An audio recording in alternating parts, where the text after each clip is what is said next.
Goods, nailagay na natin ang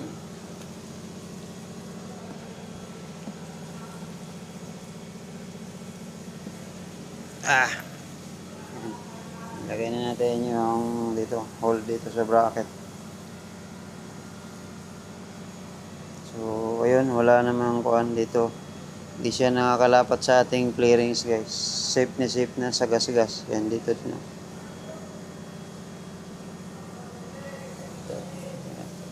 So, malayo. Ang magiging ano lang natin ito, yung goma natin dito ay mukhang lalapat. Ay, siya yung mapupuwersa. Pero, goods naman yan. Kasi yun din naman mga ginagamit ng iba. So, ilalagay na lang natin yung bracket dito. Diyan. Yung butas. Dalawa. Tapos, dito nakakabit. Testingin natin. Yun. Dito, pumapa lang siya sa gilid. Medyo dapat ay pinabend nila to dito. Pero baka hindi na rin titibay. Kaya hindi. Dapat kasi naka-liko yan. Ganyan. Pero goods naman. Ang lock. Yun. Ilalock naman. Yun lang. Parang dito. Baka pasukin na. Ay hindi naman. Makapal naman pala yung pupersa lang yung medyo may konting puwersa lang yung pagdiin. Tapos pipitik na siya pagka pinuksan natin. Oh. Parang persado siya. Ito yung lalapat. Yung rubber niya. Saka dito. Sana sakto yung ginawa natin. Dapat pala may washer din dito sa taas. Baka lumusot to. Lagyan din siguro natin ng washer. Okay.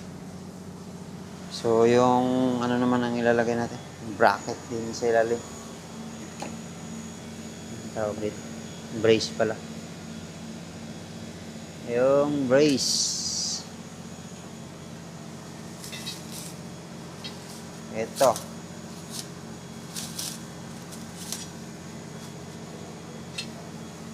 Yan. Medyo hindi siya pero sana.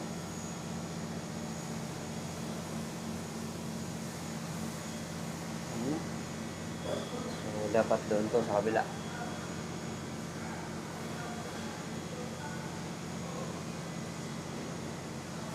At baliktad yung yan.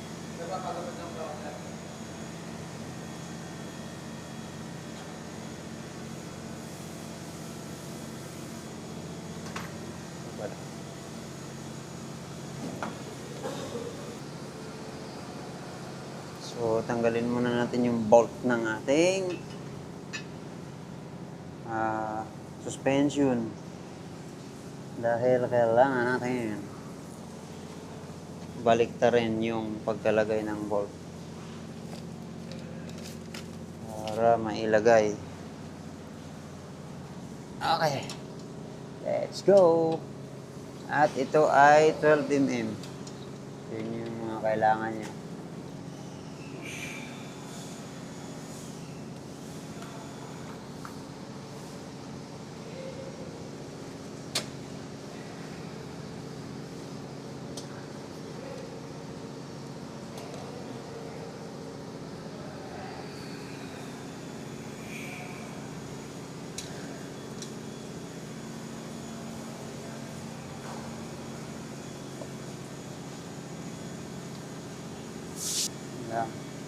Medyo masikip yung ano natin dito, guys. Paglagay ng tornilyo.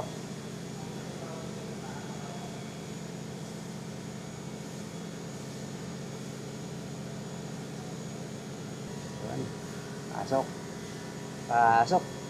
Sana ay hindi muna natin yan nikitan mo yan. Kabit muna natin dito sa taas. Ano to, sa labas? Sa loob.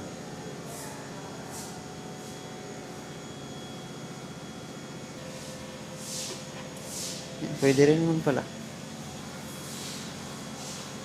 Medyo pursado lang siguro. Pasok naman.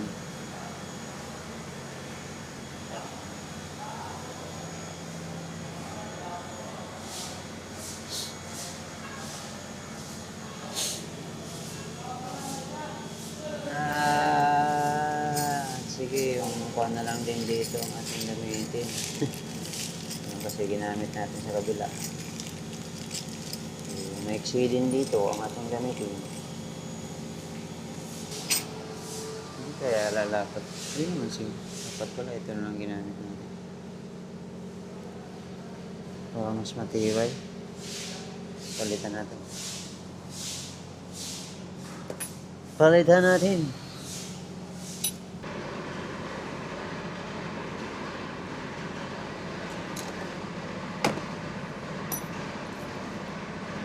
Alright. Pinalitan natin.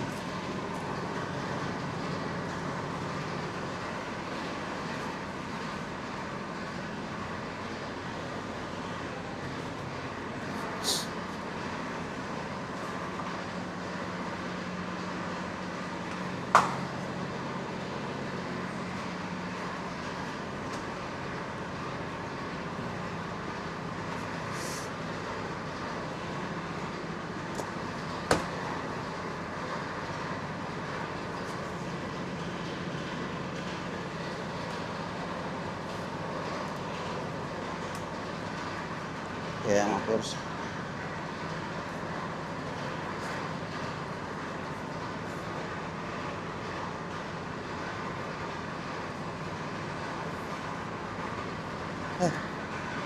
Oo nga.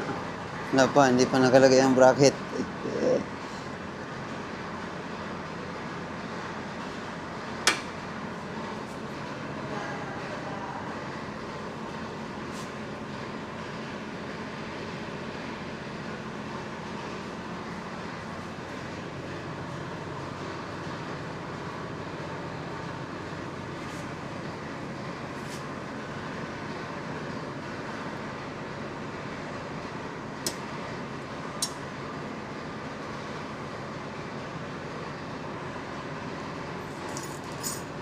Kulang sa washer.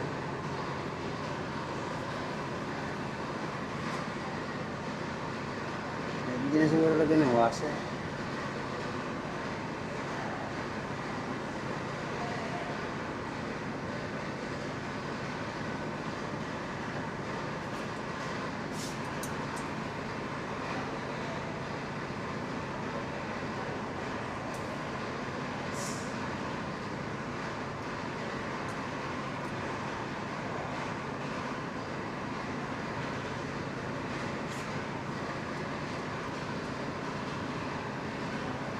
So, kabit muna natin din yun sa kabila.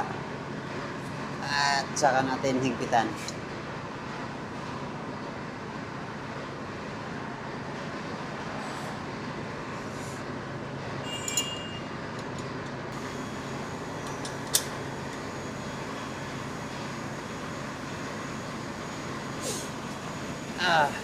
Guys, ito rin sa kabila. Kabit na natin.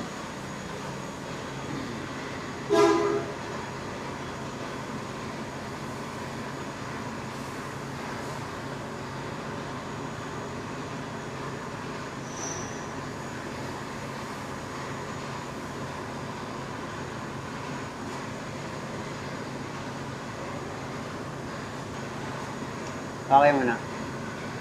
Alright. Nalagay ko lang yung tornilyo. Uy, malot din.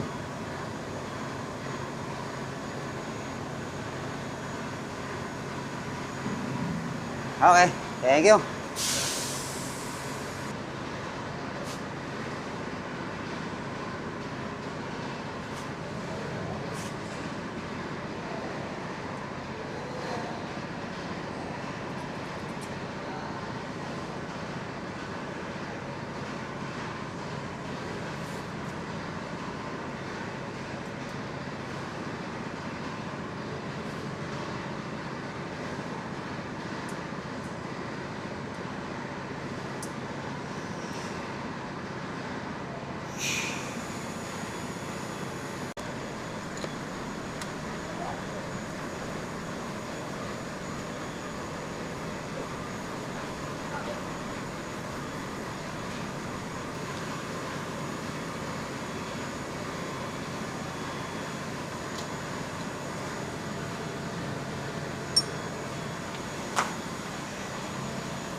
Ano yun?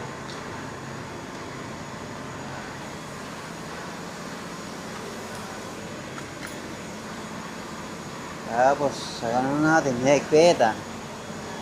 Ngayon, jis.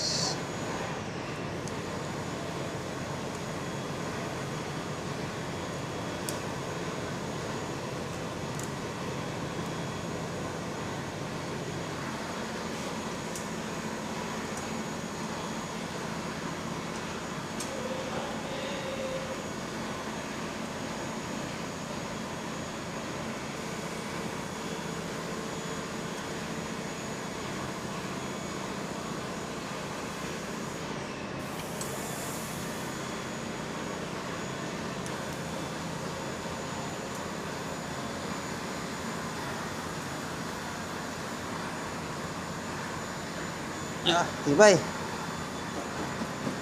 Goods. Alright. Napaka-sulit guys. Oh. Tibay oh. Ano, may kapit na natin. 1, 2, 3, 4. Tapos dito sa kuhan, dyan na natin. Binaliktad natin yung screw. So dito natin pinarap. Andun yung likod. Ito yung likod. Tapos ano naman yung sa labas. So nandito na sa labas yung nut. Para may pasok natin yung ating bracket. So, time for ano na. Top box na tayo. Sick motor supply. So, ang ating kinuha ay yung tie scratch. So, Black Rain. So, okay. Nandyan pa rin ba kayo? Medyo matagal ha. Pero, manageable. Testing. Sana hindi pasukin yung ating ano. Yung ating compartment. Kasi parang na ano yung ano dito. Guma. Iipit. Tingnan na natin.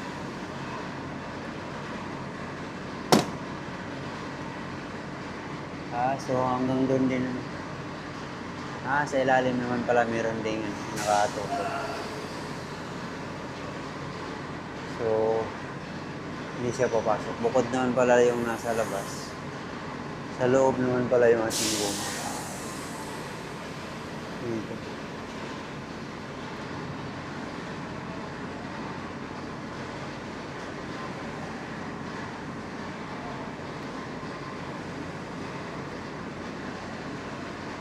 Tukod na yan. Dapat siguro flat talaga yun dun.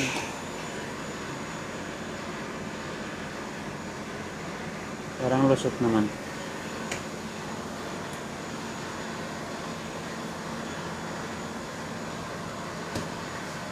Parang hindi kaya masakit to sa OBR.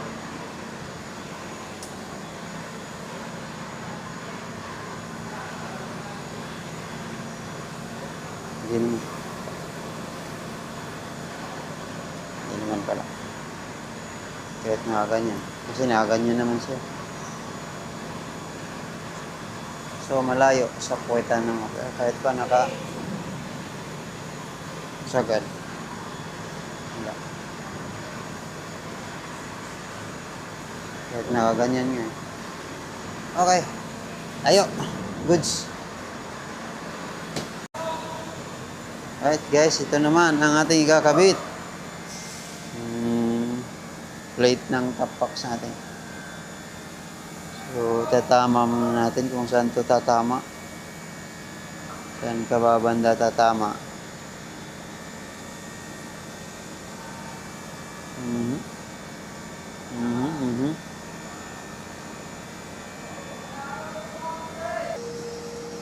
Hindi siguro.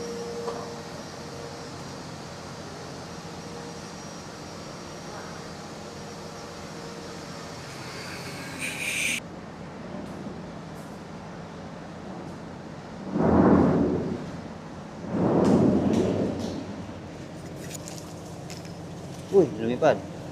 Lumipad sa langit. Ba't walang washer?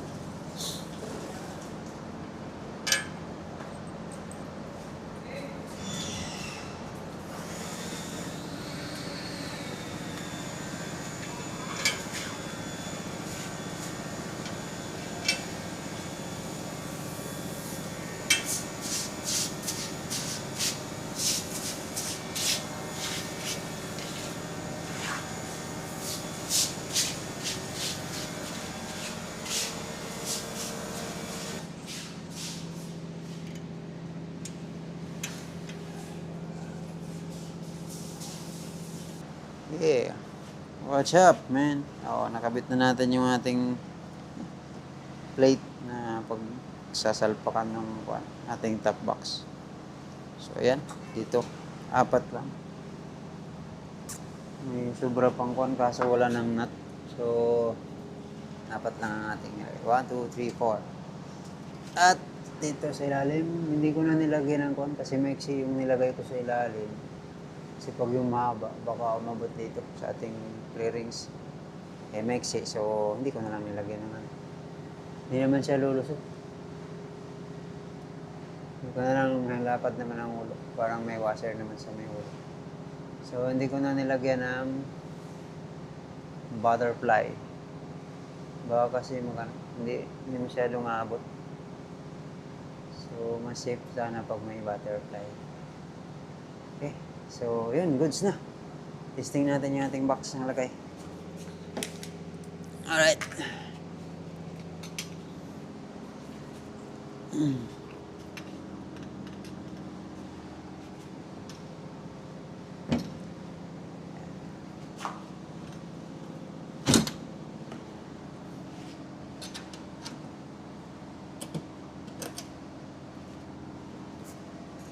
Okay, so tingnan natin kung sakto ba. Yan, ayos yan.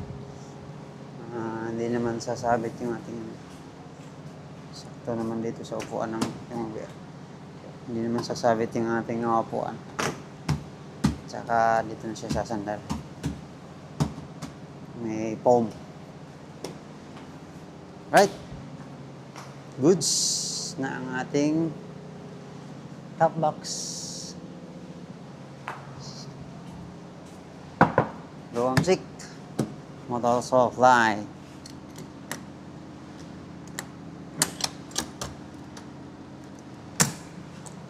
Alright. Diba? So, all goods na. Ready na ang ating motor para sa ating biyaheng Mindanao. So, tayo na lang ang hindi pa ready. Wala pang kapalit sa trabaho. So, okay.